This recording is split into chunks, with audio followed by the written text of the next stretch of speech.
Connecting. Yeah, here we are. Hello, this is Wildman of Wildman Athletica, and we are going live on this. What do we call this thing? YouTube radio? I don't know what we call this thing. So, we're going to start by answering a bunch of questions and figure out how this thing is going to work. This is my first time doing this, so I'm going to figure out this system as we go through it. Bear with me, guys, if I mess it up. We will try to not mess it up in the future. Let's see here. Let's find our comment list on our channel and just start by answering questions right away. And anybody who wants to call in, go ahead and give it a shot. But we're going to start with normal questions here, and we're going to run this for about 30 minutes to an hour and see how many of these we can get through.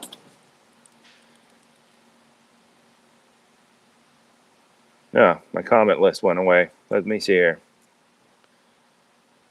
What would we recommend for a senior citizen starting kettlebells who has no prior exercise experience?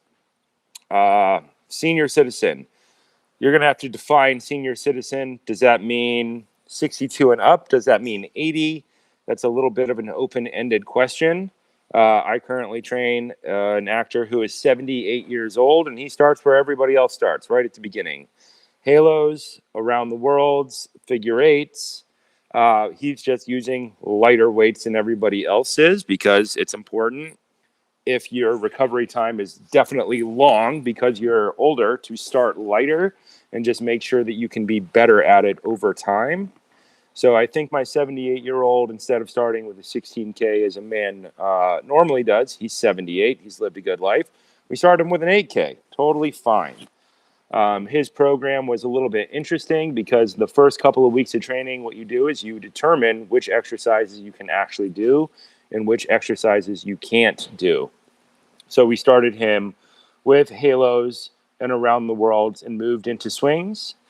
And then moved into elevated deck squats to start developing range of motion on the legs. Oh yeah, he also has major knee surgeries 40 years ago. So something like deck squats is super important because we can control the angle that the knees move at, and we can make sure that both the left and the right knee move equally. If the knees don't move equally, then the hips tend to twist. It tends to cause back problems. So deck squats are our go-to for that because we can put the feet all the way together, line them up, and then make sure the knees are both bending at the exact same rate. Somebody who's 78, we would never do a low barbell back squat with them because that is just a ridiculous thing to ask a 78-year-old to do. It's totally fine to ask an 18-year-old to do it, but a 78-year-old, you have to be much, much, much smarter about how you train people like that. With that client, 78-year-old, we tried to move into clean and press, but we found out that his shoulders weren't going to support that range of movement in the beginning, so we just didn't do it for a year. And we worked on single arm club progressions instead, inside circles, outside circles, which moved the weight from the shoulder down and not above the shoulder. And then we moved into two-handed club progressions to get two hands on the club to start opening up his upper thoracic spine and getting his shoulder into extension in a circle. If a line doesn't work, we usually default to changing immediately to circles because you spend less time in one extreme range of movement and you spend more time filling in the ranges of movement that otherwise need to be filled anyway. So bringing that all back around, recommending for a senior citizen, I would recommend you start with an 8K if you're a man, or a 6K if you're a woman. Those are the kind of the lightest weights that we can control, and there are no 7Ks or 9Ks that I'm aware of currently being made. If they made those, then those would go in the program as well. The longer you spend building a progression and the more experiments you do, the better the outcome is. So for somebody who's a senior citizen, the program becomes twice as long so that they have twice as much chance to adapt to the program itself. Here we go. Next question from Philippe Godoy. Godoy? I'm not sure how to say that. How can I program a kettlebell workout in 5 days? What would you recommend? 4 or 5 days. Good question. There's about 10,000 answers to that question. Usually I stick with something like clean and press, swing, and squats. And usually that works into itself into a 4-day program. Clean and press tends to be a longer program, but it would be something like a lightweight kettlebell juggling warm-up to add complexity, and then having a clean and press target goal for the second half of the workout on, let's say, days 1 and 4. And then there would be a warm-up, and that warm-up would change very slightly every day. Usually one variable a day changes, but variables are repeated over and over and over again so that people actually get good at the skills that you want them to get good at. People do not just mystically get good at moving their hands or anything like that. There needs to be a long, slow progression where you change the smallest number of variables at any one time. And then the clean and press program would have its own series of goals. And I would run somebody through maybe 108 workouts for clean and press, basic clean and press. Hopefully we'll figure out how to get that program up and live in the next week or so. And then on the alternate days, I would have them be swing and squat days. If you have multiple kettlebells, that could change. If you have one kettlebell, it could be swing progression, and that could be anywhere from 10 to 20 minutes. If you have one kettlebell, because if you can't change the weight, then you have to change the amount of work done. And then there would be a squat program where people could progress. Usually people do deck squats first, and then I move them into other types of squats later. I teach the deck squat first because, of course, what you are teaching is how to bail out of a kettlebell squat if it goes wrong. We're teaching people to get further and further back so that their core fires more and more and more. We'd rather have greater range of motion instead of less range of motion. More range of motion is always better. More useful range of motion is always better, in my mind. But I train for very specific types of things. I train specifically for movies, and I train a lot of circus performers and stunt people. And what they need is not a 600-pound squat. They have to be able to show up on set and play bad guy number 2 and fit into clothes that normal people would fit into. So that's an interesting thing. So that's how I would do it. If I had to push it into 5 days a week, then I would have like Monday clean and press, Tuesday, it would be Monday clean and press, Tuesday would be swing squat, Wednesday would probably be snatch, then it would start over, and then it would be clean and press again, and then swing squat again. Snatches tend to beat the crap out of people in the beginning of training. Like advanced kettlebell guys might snatch 5 days a week, but they have perfect technique and they're not going to rip their hands up.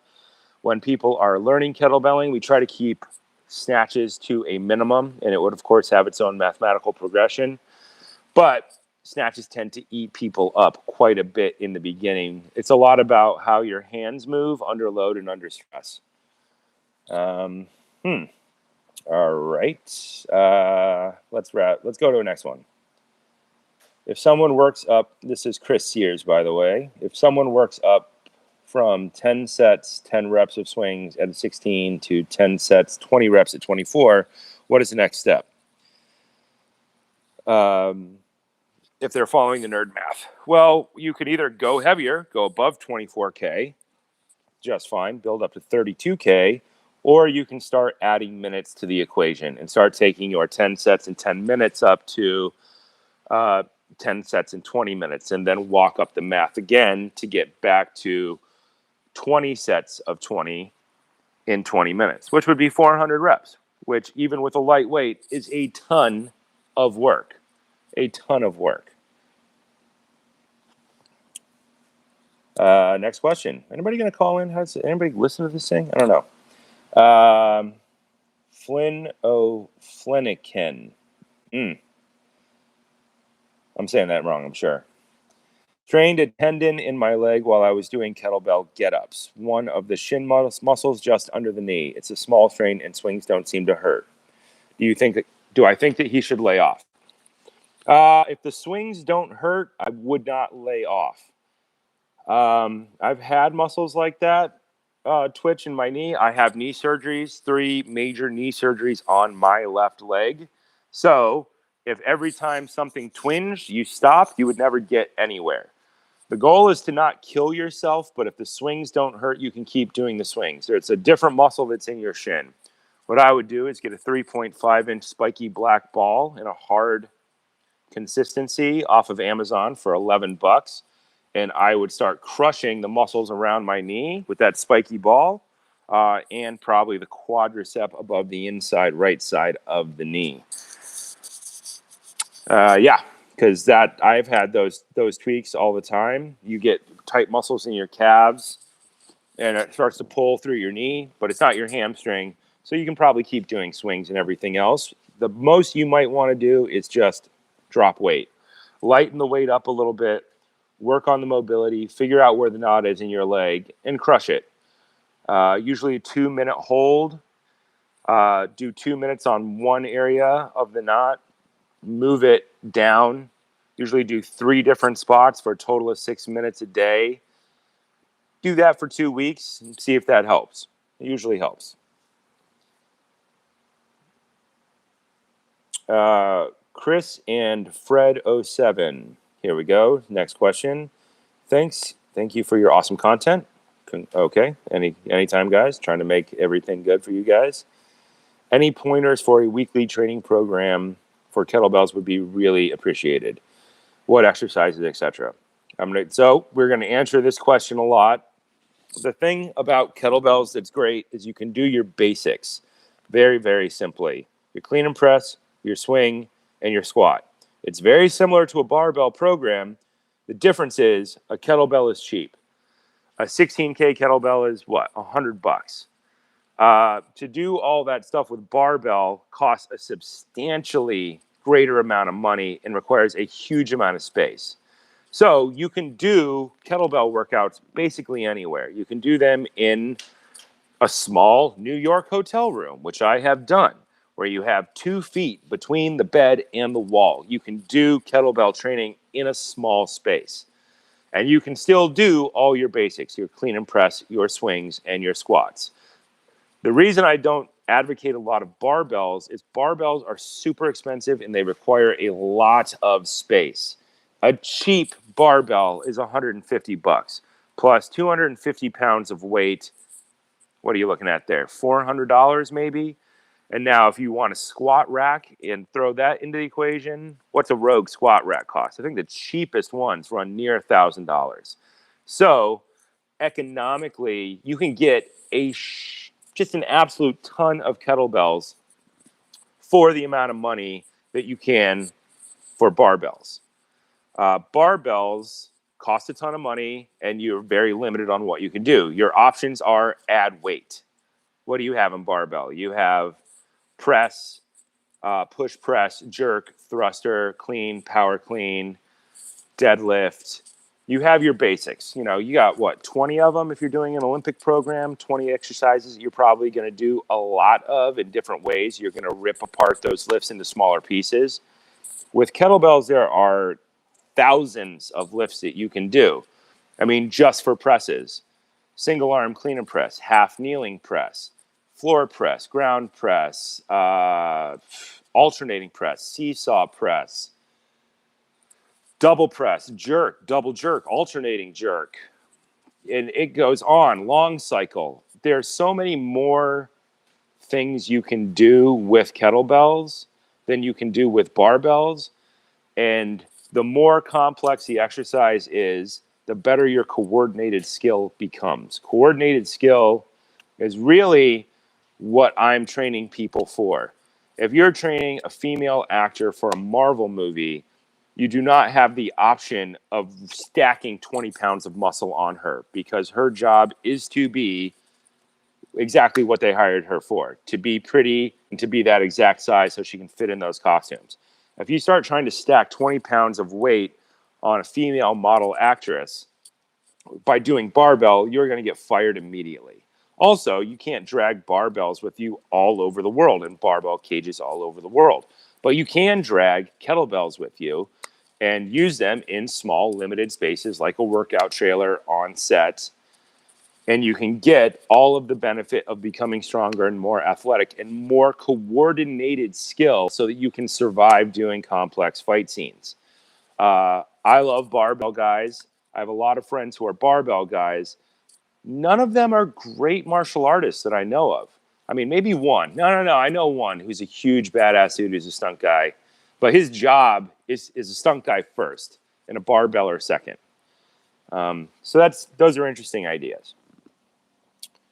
So weekly training programs for kettlebells, bringing that back around, you're always going to have your press, your swing, and your squat, and you're going to have sit down and write a program and you could do a classic like gym training thing where you would do one version of a press for a month, one version of a swing for a month, and one version of a squat for a month, and then cycle it. That's a simple way to do it. I would do it a more complicated way where I would pick, say, 3 different versions of presses, 3 different versions of swings, and 3 different versions of squats and cycle those things almost on a weekly or a daily basis. There's a great way to do kettlebell training, which is kind of like a classic gym idea applied to kettlebells, which is every workout would have a press, every workout would have a swing or a clean, every workout would have a squat, and every workout could then have a grip and a core in it. This is kind of an old Steve Cotter idea from way back, maybe 2005. And I always thought that it was an excellent idea for how to design programs. If you want to be good at pressing, you can press a lot. Good kettlebell guys will press 5 days a week. I personally don't do that because I also do a lot of club stuff, but that is a very viable option.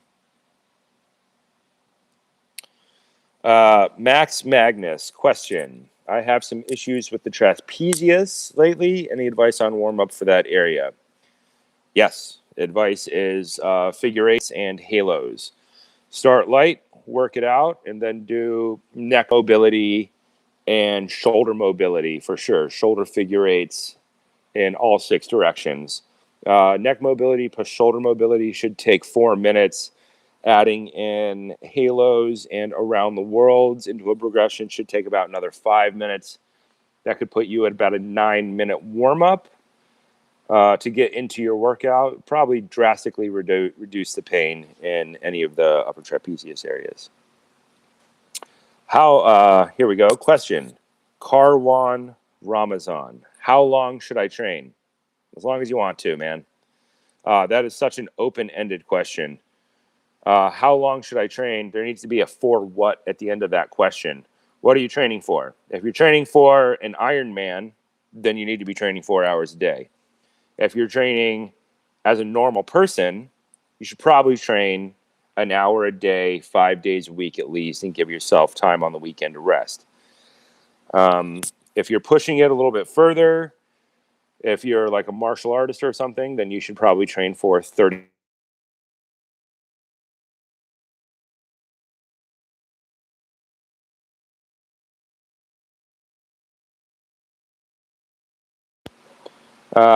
Sorry, I'm not sure what happened there. I think I got something else going on with my phone. Question from Charles. What size clubs would you recommend for starting out? Charles is a male name, so I'm assuming he's a male. I would recommend a 15-pound club for sure. For sure. Do not do what I did.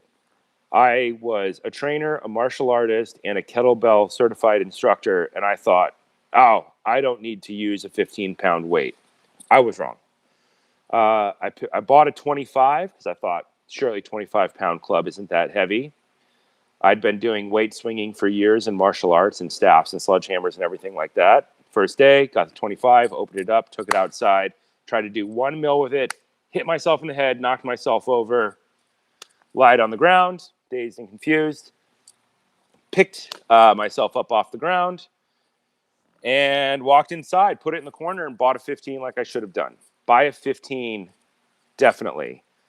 The math programs didn't really exist back then when I started doing this, so I spent about a year and a half with a single arm 15-pound club progression that I ended up writing on my own and then applying for the next 10 years. 15-pound club, what you're going to do is you're going to work up to doing a lot of reps. 100 on each side, usually 3 exercises a day, 600 reps total. That's the goal. You're going to build up to that. And there's all kinds of crazy math to get to that point. The goal is to change the smallest number of things at any one time so that you can actually adapt to it. The hardest part is your joints adapting. It's a lot of rotationary load. And if you're a gym guy and you're very strong in the gym, it does not necessarily mean that your joints can handle rotationary load well at all. And I've seen this several times with power lifters on movie sets, guys who, have a 400-pound back squat and, 500-pound deadlift, and they think that they shouldn't have to train for weapons stuff because a sword only weighs 2 pounds, and it surely could not be hard on them at all to swing a 2-pound sword around. And first day, first scene, that guy's elbow popped out of the socket because he was not used to handling that type of load. And he spent the rest of the movie trying to work around an injury that he shouldn't have had. So I love powerlifters. I love them. But if you're going to start subjecting yourself to other types of activities, specifically fight training or weapons training, then you should probably go back and work with 15-pound clubs for a while to make sure that your elbow, your wrist, and your shoulder joints can handle the torque and the torsion of actually swinging weapons at speed with controlled stops and all those other things. All stuff that needs to be worked on. Here you go. Sean Hanna. What caused your knee surgeries? What caused my knee surgery was bad training. Training has gotten substantially better with the advent of YouTube and with Instagram in particular. I hurt my knee training with the circus. I used to be part of a circus group in Los Angeles. And I trained I think I started training in, 2004. And I think I got hurt in 2008. The problem with circus performers is, for the most part, they're not trainers. They usually come from dance. And dancers have no clue how anybody else's brain works. Dancers usually started dancing at the age of 5. And they went through training multiple hours a day, so their brains handle massive amounts of complexity, and they're used to insane amounts of load. The dancers I know would dance for 4 hours a day. In their off season, they would dance for 2 hours a day. And then when you apply that to circus, they're trying to teach circus like they were trying to teach dance with 8 counts. The difference is aerial is not circus. Aerial is not dance. Aerial is a very specific strength skill that has massive amounts of load in it and massive amounts of weird load, specifically elbow load, shoulder load, wrist load, and spine load. So when I first started training in circus, I was very strong already, kettlebell guy, professional trainer, and a martial artist. My body was not prepared for the amount of and type of load that circus put on my body. And I ended up trying to create programs, 12 years ago, but trying to figure out how to write these programs, basing it on what they told me, which I now know is generally all incorrect. The training has gotten much better since then, but back then they taught it like they taught dance. 32 counts of movement. And it was 32 counts of movement in the air on a rope. Didn't work out great. If you're going to train stuff like that, it's a very specific strength adaptation. You need to train it exactly 1 step at a time, not 32 steps at a time. And this is always my problem with circus to this day, is that you still go to gyms that are taught by dancers, and they're still trying to teach it in 8 counts when people can't even climb. If people can't even climb, then They really cannot do 8 counts. You really have to be in like year 5 of circus before you can start learning 8 counts. So I got hurt because I fell 30 feet. Basically cartwheeling off of a rope towards the ground. That's fast, and you're cartwheeling. And I hit the ground almost head first, ended up doing a roll, which is basically a deck squat, which is why I'm so huge into deck squats. My spine, my neck, everything stayed together, except when I rolled out, my one leg came out like a judo break fall. And that is more force than a judo break fall is meant to absorb. A judo break fall is meant to take shoulder height over and down break fall. So all of my training led me to do the right thing, which was not die, not break my neck, and break fall. The problem is when my leg came out and hit the ground, the kinetic shock snapped back up my leg and came out the closest joint, which was the knee, and caused my knee to explode. And not a great thing, but my knee was completely dislocated, PCL disruption, LCL disruption, popliteus tendon, and meniscus, all toast, all completely toast. My leg was dislocated. I looked at it. I grabbed my leg. I relocated it, which I did not know you were not supposed to do because it can kill you. But I really just didn't want it to be in that horrible position anymore. So I relocated it and then tried to stand up and go back to work. And did not happen.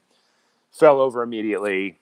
Got a 2x4 out of the edge of the circus training space, duct taped my leg to a board, and got in the back of a truck and went to urgent care in LA, which, by the way, they do not deal with knee dislocations. And then ended up in an emergency room where they told me I was totally fine.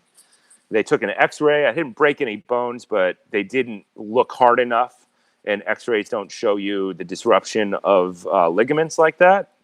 So because my bone wasn't broken and because I walked in, they told me I was fine. And I walked around like that for 3 months. Yeah. And before I finally convinced somebody to give me an MRI, at which point I got an MRI.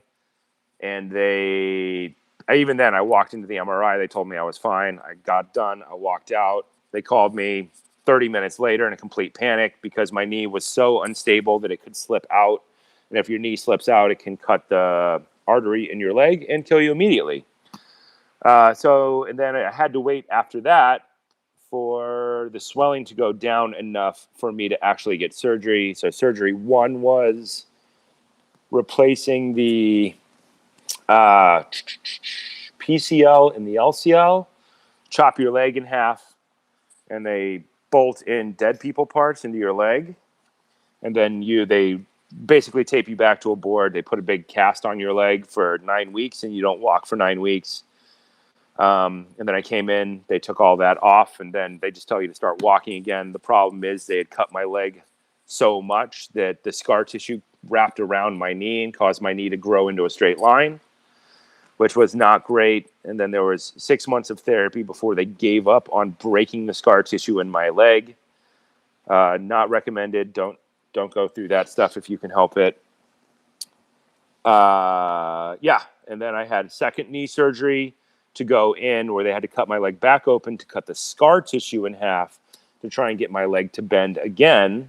And then 6 more months of therapy where I regained a lot of motion, but I'm never supposed to run again or fight again or do aerial again or lift weights again. And I do them all because what doctors are not great at is therapy. They're really good at surgery.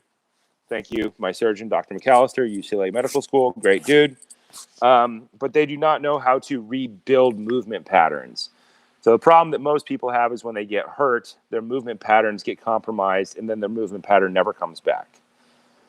So I had to rebuild mine by starting over, and I started over with a 10-pound club, lateral swinging inside circles and outside circles, because inside circles and outside circles cause you to shift your weight from side to side. And because I had one strong leg and one completely trash leg, my body was standing 70% in one leg, which was causing back pain as one side of the body was constantly overworking to protect the hurt side. So I went back and started rebuilding a huge mathematical program of club swinging in order to force the shift back and forth from left to right. And just having that weight swing, shifting you into your bad leg and having force go down through it made it very, very strong. And I built it all the way back up to the point where I could do single arm 45-pound club mills for 10 sets of 10. That's kind of the end of it because there was no heavier weights available at that point. There still aren't commercially available heavier weights than that. And then I did a very complicated, like 13-month body flow program where I picked 6 families of movements and then built 13 variations of each movement pattern and did it twice a week in a Tabata format, 20 seconds on, 10 seconds off. It was a nasty program. Did not feel good, but my leg functions very well now. Very well for somebody who's not supposed to do anything ever again. I can run, cycle, lift weights, but I'm not going to barbell back squat because there's just no reason to do that. I'd much rather do deck squats, something that's going to make my life better, not worse. I don't see any benefit in doing like super heavy barbell back squats. I only do them when I hang out with my CrossFit friends because they're doing them, but I'm not chasing that 400-pound back squat. I'll back squat, 250, and that's plenty. That's plenty for me because I do all these other things for my legs anyway. Question from Sean. What's your favorite exercise? Favorite exercise? Heavy club mill. By far my favorite exercise. The most bang for your buck of any exercise I've ever come across anywhere in the world. Close second, kettlebell snatch. But the mill causes so much more rotation and it's really hard. If you do mills for the rest of your life, I don't see how you could actually like get old. Like from a physiological standpoint, you would always stand up, your spine would always work, you'd always be able to rotate left and right, and you would always have equal amounts of load on both sides of your body. So definitely that is my favorite exercise.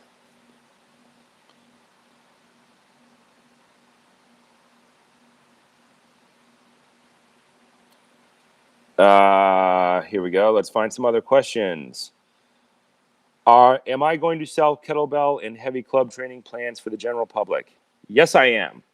I am simply trying to solve the problems that I have with technical issues. I was an engineer, but my engineer was mostly done paper on math, and I never learned, so let's say, Photoshop or editing, because that was never a part of what I did. So I'm going back and trying to backfill the lack of information that I have on those topics in order to create something that I can give to you guys. I'm working on my clean and press program right now. The question for me is, how do I make it simpler? Because the program that I wrote is just clean and press, and it's 50 weeks long. It being done twice a week, it's just a huge mathematical progression with graphs. I don't know if the graphs need to be in there. Everybody can tell me if they want the graphs about the loading cycles. And what we're doing is essentially like a sinusoidal wave of loading cycles that lasts for 50 weeks. And that's the basic kettlebell clean and press program. And then we will have the same thing. We will have a sinusoidal wave program for swings and one for deck squats. And then I think that we'll, after that, try to do the program for single arm club swinging, which is once again probably 2 years long of math, and it's just massive progressions that go all the way through 3 weights for men. So for men it would be the 15, the 20, and the 25, and for women it would be the 15, the 20, optional 20. It would be the 10, the 15. Let me start that over for the ladies. For the ladies, it would be 10-pound club, 15-pound club, with option for a 20-pound club. Most ladies choose not to do the 20-pound club, and they choose to move to body flow programs usually, but the math will all be there. After that, we're going to create a program. I'm going to put out the 10-level two-handed club program, and I'm thinking that I should put that out in sections, like maybe 3-level sections at a time, because that's a lot of videos to make. That's a lot of videos to make. The club program will have, that'll be a 70 exercise progression. It's a lot of videos to make and explain. And I'm getting better at this stuff, so I'm getting better at shooting it, editing it, and putting it out. Now I just have to figure out how to get that much content done in a short period of time. So you can expect the clean and press program first, after that the swing program, after that the deck, and then the single arm club. And that's really the foundation for everything I do. And that would keep you busy for 2 years. And then we'll start filling in a body weight program. And there was a 14-level body weight program. I'm really big on the number 7. I really like 7 exercises in a program, 7 different families of movements, and then building that up into, I think I've got 14 on the board right now, 14 levels of complexity. And all of that builds up to like basic superhero stuff. Get knocked down on the ground, get up super smooth, cool, and fast. It's the same stuff that I teach to actors. When I teach it to actors, I tend to pick and choose one thing at a time and teach them little sections based on the script on what kind of movements I know that they're going to have to do. But yeah, those programs will be coming.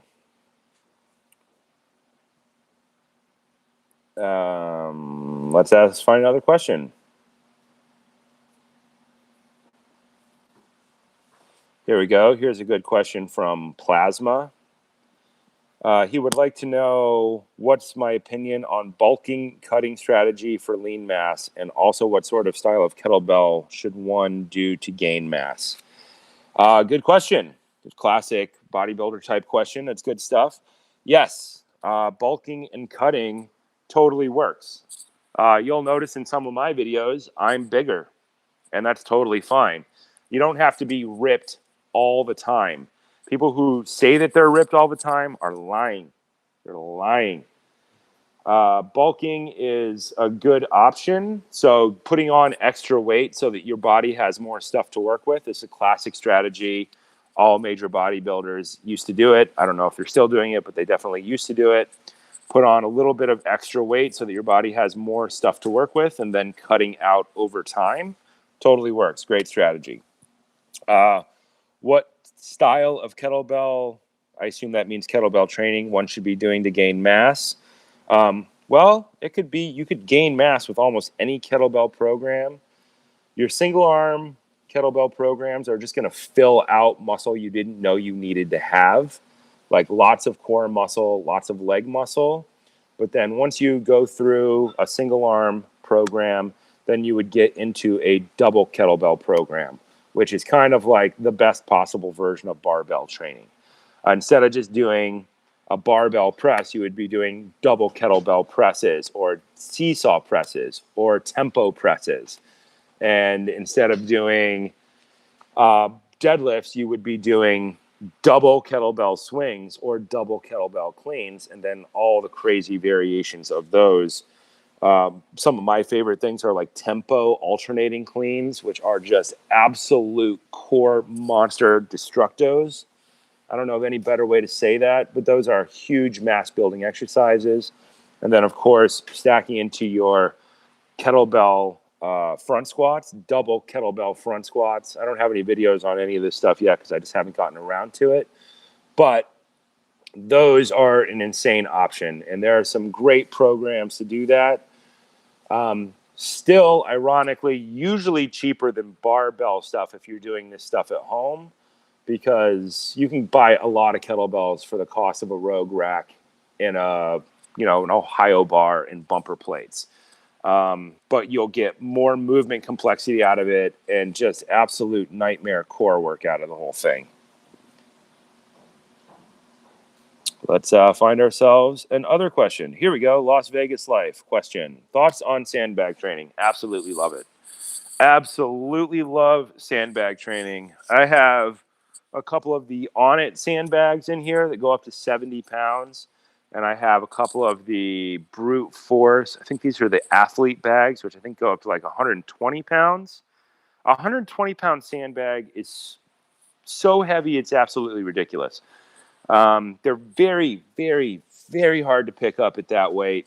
And you can use them for like a bulking strategy. I wouldn't recommend that because it's kind of hard to control. And because the way you move the sandbag puts your hands closer together, which tends to make you not as wide as people want to be when they're doing a bulking strategy. The reason people love barbell for bulking strategy is the fact that they can go to wide barbell presses, and the wider the grip, the wider that their body is going to end up being. So kettlebells, because you have to press straight up and you can't press out like you do with a barbell, with wide grip like a barbell, kettlebell guys tend to end up not as broad as barbell guys. But sandbags, you tend to have your hands even right in that close range of motion as well. I love sandbags because I'm a farm boy and I've spent my entire life picking up bales of hay and sacks of grain, 50-pound sacks of grain all day. Load a truck, pick it up, throw it over your shoulder, walk with it, throw it up on top of a truck, jump up on top of the truck, pick up the bag, start stacking. So I love sandbags because they're the one thing that still can kind of mimic like pure farm life go-get-emness. So I love to use sandbags and throw them into a program as just like shoulder cleans, where you start from the ground, you pick it up, you throw it over a shoulder, you drop it on the ground, pick it up, throw it over the other shoulder, drop it on the ground. Absolutely love those. One of my favorite exercises to do, and I'll do them just when I wake up in the morning sometimes. Just go grab the 70-pound sandbag and pick it up 100 times. Pick it up and throw it over your shoulder 100 times. Takes a while. They're slower than barbell cleans, but I think way more fun and way more entertaining. And they're slower than kettlebells because every time you drop it, you have to readjust your hands, pick it up, set it down. So each rep ends up taking usually like an extra like 2 seconds. And over the course of 100 reps, that 2 seconds adds up to 200 seconds, which just ends up adding minutes to the workout. In sandbags, you probably want to have a concrete floor. You're probably not going to do it in a fifth floor walk up in New York City because dropping a 70-pound sandbag on your floor not going to like really make your neighbors happy. You can get away with kettlebells and clubs in small apartments because you're never dropping them. Sandbags, the fun part is the dropping part, but I love them. I love sandbags. Super, super fun.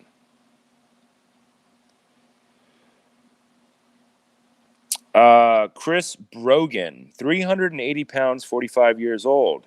He has kettlebells. What's a good plan of action? Plan of action. It's going to be lots of presses and swings. If your weight doesn't let you do swings yet, then box squats.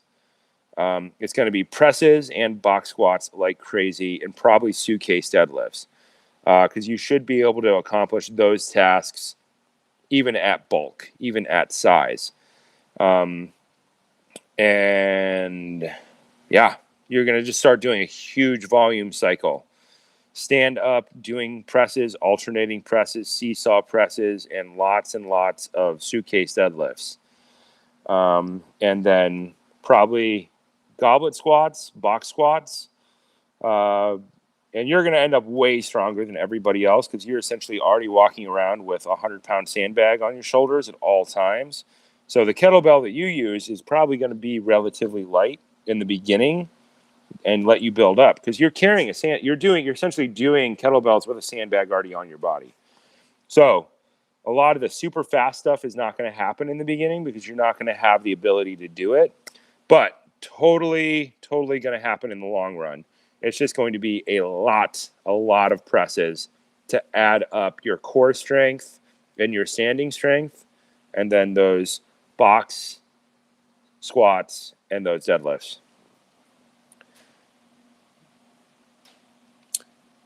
Let's find some more questions here. Somebody would like more mace workout videos. Bo Cunningham. Yes, they are coming. The problem with making mace videos is that they are insanely complex. Right now, just for fun, during quarantine, I'm doing 1 hour of mace every day, and no day is ever the same because the amount of variability you can get out of mace is the biggest variability that I can think of with any type of apparatus, other than, Chinese longsword or something like that. But it's the only type of apparatus I know that has that level of complexity. I mean, I can think of 1,000 exercises for mace, but I will make some mace videos moving forward because mace is probably that thing that you can definitely do every day for the rest of your life. And it will constantly keep your health good, make you strong, and keep your brain functioning very, very well. I'm always interested in the long-term aspects of any exercise program, and I want to make sure that they are going to be healthy. Like, I'm not going to tell people to do things which I think will be injurious over time. I think mace is probably one of the best things you can possibly do. The problem with mace is that because of its complexity, it's very hard for people to get into in the beginning because there is so much stuff to do. You'll see a lot of people using mace to try and teach lunges and stuff like that and squats. I don't use maces for any of that. I stick all those basic fundamental movement patterns into kettlebells first and then 2-hand clubs second. And then when you have all of that done, then you can do mace basically forever. But if you're not really good at inside circles and outside circles and then gamma cast, shield cast, or halos, then you need to work on all that stuff first before you get to mace. Let's find ourselves another question.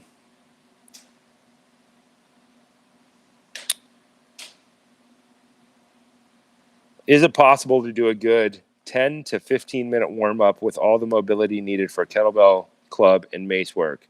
And if so, what would I recommend? That was a question from Voodoo Sausage. Great name, Voodoo Sausage. Yes. I tend to write a mobility warm up every day for each individual client. And that mobility warm up is based on what that client is doing that day. So there are 1,000 mobility drills you can do. Some of them are good for clean and press. Some of them are good for rope climbing. Some of them are generally good for everything. The generally good things that everybody should be doing all the time are the neck mobility drills, shoulder figure 8 drills, spinal rock drills, and hip mobility drills. And you can shove all of that into a 10 to 15 minute warm up. And I should probably do that. I have a plan to make some follow along warm up programs at some point. I just got to figure out how to do it. But those are the things that would be in there: neck, shoulder, spine, and hip.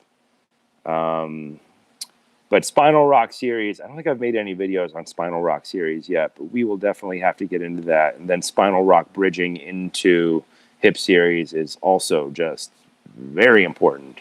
Very important. If you're teaching anybody anything athletic, those should definitely be in there. Question. Mehmet Unudulmaz. I'm not sure. I'm definitely not saying that one right. Are the 6 basic kettlebell movements enough to not deal with anything else regarding weightlifting? Yeah, pretty much. I think so. When you say weightlifting, I assume that you're talking about like gym type weightlifting and not in particular weight swinging. Yes, those 6 basic movements, the clean, the press, the squat, the snatch, the deadlift / swing family, and the Turkish get up. They cover basically everything basic in weightlifting. And if you were to do those 6 things, then you can kind of pitch most of the other gym stuff that's out there. And if you're going to do variations on those 6 movements, then you can definitely pitch everything else. Unless you have a specific reason that you need to do, chest flies. I don't see any point in doing chest flies unless you're a gymnast and you're working on your iron cross, but that's just me. Other people have many different reasons why they do things, but I'm most concerned with those 6 basic movements because they will make people generally functional and very athletic. They will be able to do very basic athletic things. And then I think you should probably do those 6 kettlebell movements and then go find a sport to do. Whether it's martial arts, recommended, because the world is based on, all of history has violence in it. And so martial arts are a good thing to know. Even if you never plan on using it, then you should probably know it anyway. It's complexity of movement that goes on forever. Or you could have any other sport. Like I also still do aerial circus arts. But you could do the 6 basic movements of kettlebelling and aerial circus arts. That'd be a great strategy. Absolutely killer strategy. Same thing. Dancers, they could do the 6 basic kettlebell movements and dance. That'd be awesome. It'd be an absolutely killer strategy. You could do the 6 basic movements and play soccer or football for those Europeans out there. That'd be a great strategy. It would totally be awesome. That's the absolute great strategy. It's almost impossible to make that strategy not work for any of those things. Here we go. Question from Jason Ramale. I'm terrible at saying these words. I have to know where this name is from in order to be able to say it. I can't tell if it's French or if it's an American pronunciation. Jason Ramale. The question, any particular movements you would recommend for building strength and mobility for an age group Ironman athlete? It doesn't say what age group, but yes, for an Ironman athlete. One of my best friends is a ranked Ironman triathlete. And so we talk about this all the time. I would recommend you do a lot of swings and snatches. Lots of swings and lots of snatches. Because Ironman, what are you doing? Legs and core. Legs and core. Legs and core. And heart.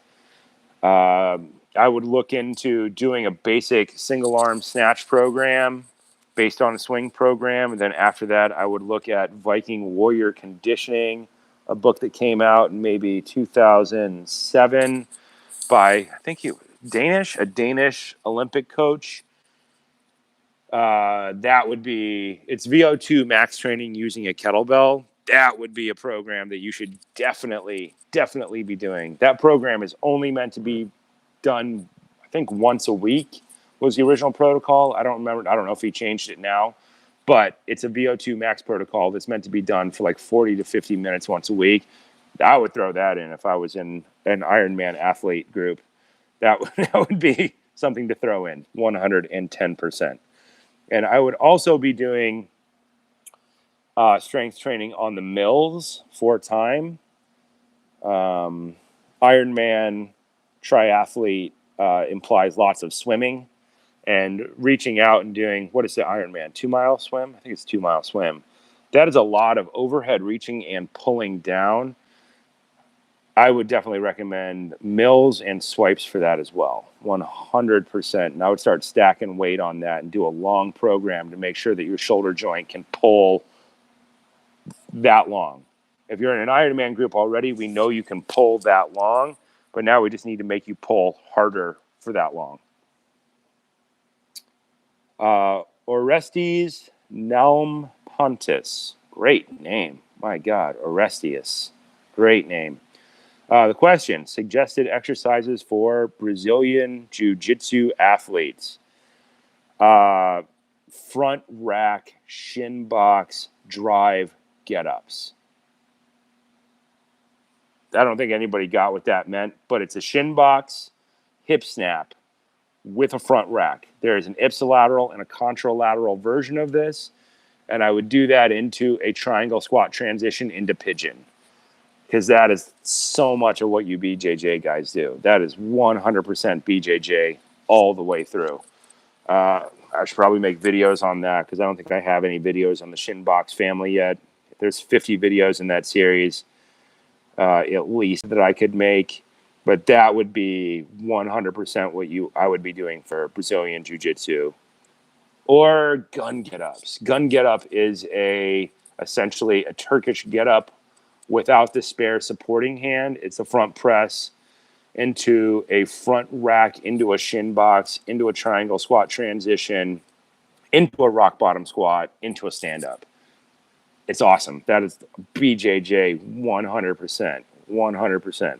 Rack that up until you can do that with 24K, you'd be a monster. Absolute beast. Question from Jason Edwards. 47-year-old working out for years with big plateaus. Last couple of months using kettlebell workout tips, I've dropped 15 pounds. Oh, that was just a statement. So he likes our training, and he's lost 15 pounds, and he's getting better. Good. That leads us into maybe something we should talk about, which is plateaus. Most training will work for a limited amount of time. All training works for a limited amount of time. I could throw tennis balls at you, and it would totally work for 6 weeks. The problem is, how do we get better for long periods of time? Long periods of time, 2 years, 3 years, 4 years, 10 years. How do we get continued progression? And that's the math. That's always going to be the math of any particular program. It needs to have math, and it needs to have variability, because you're not just going to do push-ups for 10 years and expect to keep getting better and better and better as an athlete. That's not how it works.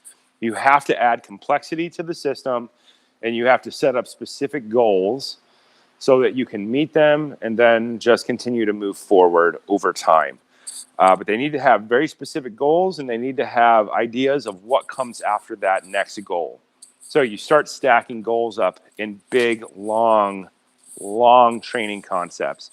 And you can set up 5 years of training cycles right now off the top of my head and have people work through one cycle, go directly into the next cycle, go directly into the next cycle. And that's what coaches are for. That's what coaches really do. Is their job is to think of stuff that you're not going to think of and fill in holes you don't know you have yet. That is definitely what a coach's job is to help keep people moving forward and keep them out of plateaus. Plateaus, as soon as you hit a plateau, you should be able to tell mathematically if you're tracking your numbers. And you can usually tell when they're going to hit a plateau 2 workouts beforehand. And then your job as a coach is to then move that program in some other direction so that they can train around whatever that plateau is and then come back to it later when you've trained a bunch of different angles or different directions. Yeah. Well, guys, I didn't actually get any calls today, but we'll try it again some other time. We've been here for 59 minutes now, and I'm told I'm supposed to limit this to 1 hour of chatter, and I think I've chattered my face off at this point. We'll do this again. If you guys want this to be a weekly thing, let me know, or every 2-day thing, or whatever. You guys tell me what you guys want to know and when you want to know it, and I will endeavor to get that information to you in some type of timely manner, if at all possible. Yes, this has been Mark Wildman of Wildman Athletica. Thanks for all the questions. I hope this helped, and have a good day.